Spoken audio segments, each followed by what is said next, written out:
Hello বন্ধুরা, আজ এই ভিডিওতে আমরা জানাবো 5টা এমন প্রাণীদের ব্যাপারে যাদের মাথা কেটে ফেলার পরেও বেঁচে থাকে। যদি আপনি জানতে চান এই প্রাণীগুলোর ব্যাপারে, তাহলে ভিডিওটা শেষ পর্যন্ত অবশ্যই দেখতে থাকুন। তো বেশি দেরি না করে চলুন শুরু করা যাক। 1 নম্বরে আছে তেলকাটরা, যেটাকে আমরা ককরোচ বলে থাকি। আর এই লিস্টের ককরোচের নাম থাকবে না এটা তো হতেই পারে না। তার কারণ হচ্ছে নিউক্লিয়ার বিস্ফোরণ পরেও ককরোচ সার্ভাইভ করতে পারে, আর তাদের মাথা কাটার পরেও 14 দিন পর্যন্ত বেঁচে থাকতে পারে। আপনি কি জানতে চাইবেন না আসলে ককরোচের মধ্যে কি আছে, যার জন্য মাথা কাটার পরেও 14 দিন বেঁচে থাকতে পারে, যেখানে মানুষের মাথা কাটার পরে 1 সেকেন্ডও বেঁচে থাকতে পারে না। আসল ব্যাপারটা হলো মানুষের মাথা কাটার পর সেখান থেকে রক্ত বেরোতে শুরু করে, যেখানে ককরোচের এই ধরনের কোনো সমস্যা হয় না। ককরোচের মধ্যে ওপেন সার্কুলারি সিস্টেম রয়েছে। তার মানে হচ্ছে মানুষের মতো তাদের মাথা কাটতে গেলে রক্ত বের হয় না, সেই জন্য মাথা কাটার পর ককরোচের ঘা শুকিয়ে যায়। তাছাড়া মানুষের সবথেকে ইম্পর্টেন্ট জিনিস হচ্ছে মাথার মগজ, আর যেটা মাথাতেই থাকে। আর মগজ ছাড়া মানুষের বেঁচে থাকা প্রায় অসম্ভব, কারণ খাওয়া দাওয়া, নিঃশ্বাস নেওয়া সব কিছু আমরা মগজের জন্য করতে পারি। আর ককরোচের নিঃশ্বাস নেওয়ার জন্য মাথার প্রয়োজন হয় না, কারণ ককরোচ তার শরীরে ছোটো ছোটো ছেদ দিয়ে নিঃশ্বাস নেয়, যেগুলোকে স্পাইরাল সেল বলা হয়। মাথা কেটে যাওয়ার পর ককরোচের খাবার খেতে পারে না, সেই জন্য খিদের জ্বালায় তার মৃত্যু হয়ে যায়। যদি এই ককরোচের মধ্যে খাওয়ার জন্য কোনো স্পেশাল পাওয়ার থাকতো, তাহলে মাথা কেটে যাওয়ার পরেও যতদিন ইচ্ছা ততদিন বেঁচে থাকতে পারত। 2 নম্বর আছে বীজ, যেটাকে আমরা মধুমাছি বলে জানি। মধুমাছির নাম এই লিস্টে হয়তো শুনে আপনারা চমকে গেছেন, কারণ মাথা কেটে যাওয়ার পর মধুমাছি তো বেঁচে থাকতে পারে না। কিন্তু মধুমাছি এই লিস্টে রাখার একটি অনেক বড় কারণ আছে, কারণ মরে যাওয়ার পরও একটা মধুমাছি আপনাকে তার হোল দিয়ে আক্রমণ করতে পারে। মরে যাওয়ার পর মধুমাছি উড়তে পারে না, আর বেঁচে থাকা মধুমাছির মতন বারবার আপনাকে আক্রমণ করতে পারবে না। তার সত্ত্বেও অনেকদিন পর্যন্ত মধুমাছিরা আপনাকে হুল মারতে পারবে। যখন কোনো মধুমাছি কোনো মানুষকে আক্রমণ করে, তখন তার হুল তার শিকারের গায়ে ছেড়ে দেয়, আর তাদের হুলের মধ্যে একটা ছোট্ট বিষের থলি থাকে, যে থলিটা মার্সেলের মাধ্যমে পাম্প হয়। হুলের মধ্যে দিয়ে বাইরে আসে বিষ। বিজ্ঞানীদের রিসার্চ অনুযায়ী মধুমাছি তার হুলকে ব্রেন দিয়ে কন্ট্রোল করে না, তার হুলের পেছনের দিকে থাকা থলির মধ্যে যে মাসেল থাকে সেটার মাধ্যমে করে থাকে। সেই জন্য এতে মরে যাওয়ার পরেও আপনাকে তার কাছ থেকে দূরে থাকা প্রয়োজন। 3 নম্বরে আছে চিকেন, যেটাকে আমরা সবাই মুরগি বলে জানি। এবার হয়তো আপনারা শুনে অবাক হয়ে গেছেন, কিন্তু এটা সত্যি। একটা মুরগি মাথা কেটে ফেলার পরেও তা সার্ভাইভ করতে পারে।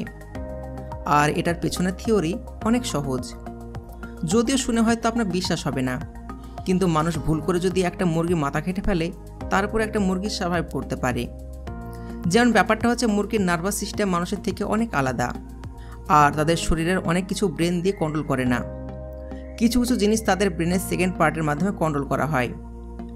বেশিরভাগ কষায় মুরগির মাথা ততটুকু কাটে যাতে তাদের শরীর থেকে ব্রেনটা আলাদা করা যায়, কিন্তু অনেকবার মুরগির ব্রেন সিস্টেম আর শরীরের অংশ অন্য জায়গায় থাকে। এই কারণে শুধু মুরগি বেঁচে থাকে না, অনেকবার নিঃশ্বাস নিতে লাগে, কিন্তু খাবার না খাওয়ার জন্য তাদের মৃত্যু হয়ে যায়। কিন্তু একবার এরকম হয়েছিল, একটা মুরগির মাথা কাটার পর পুরো 14 মাস বেঁচে ছিল। সত্যি ওপরওয়ালা চাইলে সব কিছু করতে পারে। 4 নম্বরে আছে অক্টোপাস। আপনারা হয়তো ইন্টারনেটে অনেক ভিডিও দেখেছেন, যেখানে অক্টোপাস প্লেটে কেটে রাখার পরও নড়ে বেড়ায়। আর এই অক্টোপাস জাপান আর সাউথ কোরিয়ার কাঁচা খাওয়া হয়। অক্টোপাসের মাথা কেটে ফেলার পর অক্টোপাস পুরোপুরিভাবে বেঁচে থাকে না, কারণ মাথা কেটে ফেলার পর অক্টোপাসও তার পাগুলোকে নড়াতে পারে। আর অনেক সময় এই অক্টোপাস খাওয়ার টাইমে এই পাগুলো গড়াতে আঁকড়ে ধরে। আর অক্টোপাস মানুষের জন্য অনেক ভয়ানক হয়ে থাকে। এখন হয়তো আপনার মনে একটা প্রশ্ন জাগতে পারে, অক্টোপাস এরকম কিভাবে করতে পারে? তাহলে আপনাদেরকে বলে দিই, এটা একটা চমকে দেওয়ার মতন থিওরি। মেন ব্যাপারটা হচ্ছে তাদের সেন্ট্রাল নার্ভাস সিস্টেম অনেক ইউনিক হয়। আপনারা হয়তো দেখেছেন, বেশিরভাগ অক্টোপাসের নার্ভাস সিস্টেম তাদের ব্রেন সিস্টেমে থাকে না। তাদের এই নার্ভাস সিস্টেম সেল তাদের মাথায় না থেকে পায়ে থাকে। এই জন্য অক্টোপাসের মাথা কেটে ফেলার পরেও তাদের পা নড়তে থাকে। আর শুধু তাই না, মরে যাওয়ার পরেও অনেক সময় পর্যন্ত তাদের পা নড়তে থাকে। সায়েন্টিস্টদের রিসার্চ অনুযায়ী এই অক্টোপাসের মাথা কেটে ফেলার পরেও 1 সপ্তাহ পর্যন্ত নড়তে পারে। 5 নম্বরে আছে স্নেক, যেটাকে আমরা সাপ বলে থাকি। এবার আমরা কথা বলবো সাপের ব্যাপারে। একটা সাপ দেখার পর যে কোনো মানুষ খুব ভয় পেয়ে যায় আর ভয়ে চিল্লাতে শুরু করে দেয় আর সাপকে মারার জন্য সাহায্য চায়। আর সাপের মাথা কেটে ফেলার পরেও সাপ পুরোপুরিভাবে আপনাকে আক্রমণ করতে পারবে। একটা বিষাক্ত সাপ তাদের ধারালো দাঁত আর তাদের বিষাক্ত টক্সিন তাদের মাথাতেই থাকে। আর এই জন্য একটা সাপের মাথা কেটে ফেলার পর আপনার শরীরে কামড়ে বিষ ঢেলে দিতে পারে। আর একটা সাপের মাথা কেটে ফেলার পরেও সেই সাপের বিষ ততটুকু বিষাক্ত হয়ে থাকে যতটুকু একটা জীবিত সাপের হয়। তাছাড়া সাপের হিট সেন্সিটিভিটি তাদের মুখের একদম সামনে থাকে, যার ব্যবহার সাপ শিকার খোঁজার জন্য করে থাকে। আর এই হিট সেন্সিটিভ পার্ট তাদের শরীর থেকে আলাদা হয়ে যাওয়ার পর কয়েক ঘন্টা পর্যন্ত ঠিকঠাকভাবে কাজ করে। তার মানে হচ্ছে একটা সাপের মাথা কেটে যাওয়ার পরেও কয়েক ঘন্টা পর্যন্ত আপনাকে সেইভাবে আক্রমণ করতে পারে। বন্ধুরা, আমি আশা করছি এই ভিডিওতে আপনারা অনেক কিছু জানতে পেরেছেন। তাহলে ভিডিও যদি ভালো লেগে থাকে একটা লাইক দেবেন, বন্ধুদের সঙ্গে শেয়ার করবেন এবং ভিডিও দেখার জন্য ধন্যবাদ। আর প্লিজ সাবস্ক্রাইব করতে ভুলবেন না।